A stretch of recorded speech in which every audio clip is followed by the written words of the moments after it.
ওভারের স্পোর্টস্কোপে আপনাদের সবাইকে স্বাগত জানাচ্ছি। আজকে শুরু করব আমরা Kolkata premier division football league নিয়ে। প্রিমিয়ার ডিভিশন ফুটবল লিগে এদিন একটি ম্যাচ ছিল, যে ম্যাচটি কলকাতা ডার্বির থেকেও গুরুত্বপূর্ণ বলে চিহ্নিত হয়েছে। সেই ম্যাচটি হচ্ছে ডায়মন্ড হারবার এফসি এবং ইউনাইটেড কলকাতার বিরুদ্ধে ম্যাচটি। ইউনাইটেড কলকাতা 5টি ম্যাচের সবকটিতে জিতে তারা গ্রুপ শীর্ষে অবস্থান করছিল। ডায়মন্ড হারবার 4টি ম্যাচের মধ্যে 3টি ম্যাচে জিতে তারা শেষ পর্যন্ত চ্যালেঞ্জ জানাচ্ছে ইউনাইটেড কলকাতাকে। কিন্তু ইউনাইটেড কলকাতা তাদের খেলাটি অমীমাংসিতভাবে শেষ করেছে ডায়মন্ড হারবার এফসির বিরুদ্ধে, অর্থাৎ ডায়মন্ড হারবার এফসি ইউনাইটেড কলকাতার বিরুদ্ধে জিততে পারেনি। 0-0 করে খেলাটি শেষ হয়েছে। এর ফলে ইউনাইটেড কলকাতা গ্রুপ শীর্ষে রইল। ইউনাইটেড কলকাতা দলটি ইতিমধ্যেই সাড়া জাগিয়েছে। এবছর নবাগত এই দলটি কিন্তু রীতিমতো কলকাতার ফুটবল লিগে যথেষ্ট ভালো খেলছে। দলের কর্ণধার ঋষি রায়চৌধুরী জানিয়েছেন তিনি আশা করছেন দলটি আরো ভালো খেলবে। ম্যানচেস্টার দলের সঙ্গে একটি চুক্তি করে তারা এবারে দলের প্রশিক্ষণ দিয়েছে খেলোয়াড়দের, এবং সেই প্রশিক্ষণের ফলে দলটি যে উজ্জীবিত ভূমিকা নিয়েছে তা বলা বাহুল্য। প্রিমিয়ার লিগের অন্য ম্যাচগুলির মধ্যে আজকে পিয়ারলেস 2-1 গোলে হারিয়ে দিয়েছে সাধারণ সমিতিকে, এবং শ্রীভূমি স্পোর্টিং হারিয়ে দিয়েছে 1-0 গোলে তাদের প্রতিপক্ষ এরিয়ান্স ক্লাবকে। অর্থাৎ বোঝা যাচ্ছে কলকাতার ফুটবল লিগে 3টি ম্যাচের মধ্যে 2টির নিষ্পত্তি হয়েছে এবং একটি ম্যাচ অমীমাংসিতভাবে শেষ হয়েছে। এই ছিল ফুটবলের খবর। এবার যাব ক্রিকেটের খবরে।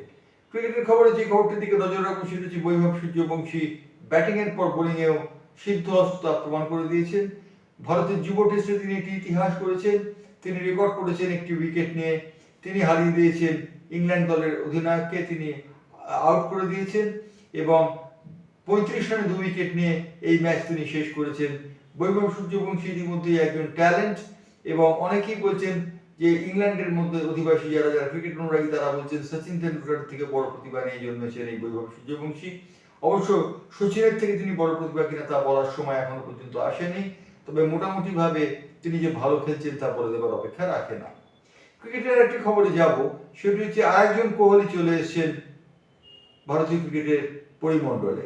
সেই কোহলি হচ্ছেন বিরাট কোহলির ভাইপো আরজবীর কোহলি।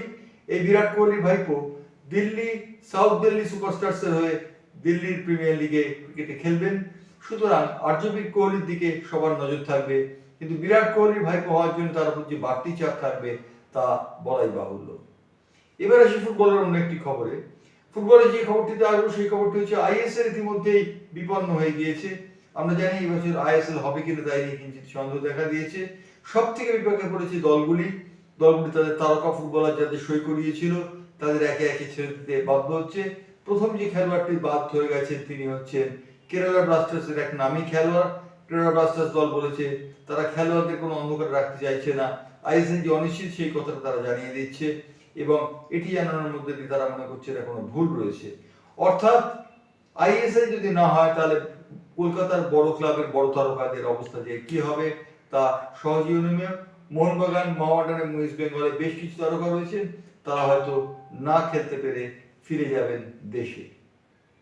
ইতিমধ্যে যে খবরটিকে কেন্দ্র করে সারা জাগিয়েছে সমস্ত দেশ, সেই খবরটির দিকে আমরা একবার তাকিয়ে দেখব। সেই খবরটি হচ্ছে গুকেশ, তিনি কিন্তু বিশ্ব দাবায় ভালো ফল করেছেন, আন্তর্জাতিক দাবার ক্ষেত্রে তিনি ভালো ফল করছেন। গুকেশ ভালো ফল করছেন। অন্যদিকে তরুণ এবং একেবারে বাচ্চা দাবারু যাকে বলা হয়, সেই বাচ্চা দাবারু বলতে যে যাকে বোঝায় সেই খেলোয়াড়টি ইতিমধ্যেই রাজ্য সরকারের কাছ থেকে একটি উপাধি পেয়েছেন এবং তিনি কিছু পুরস্কারও পেয়েছেন রাজ্য সরকারের পক্ষ থেকে। এই খেলোয়াড়টি ব্রিটেনে তিনি বিশ্ব চ্যাম্পিয়ন হয়েছেন। এ বিষয়ে কোনো বলে দেওয়ার অপেক্ষা রাখে না। অর্থাৎ এই খেলোয়াড়টিকে কেন্দ্র করে দাবা আশা দেখছে। এই ছিল আজকে স্পোর্টস্কোপ নিয়ে আবার ফিরবো আগামীকাল।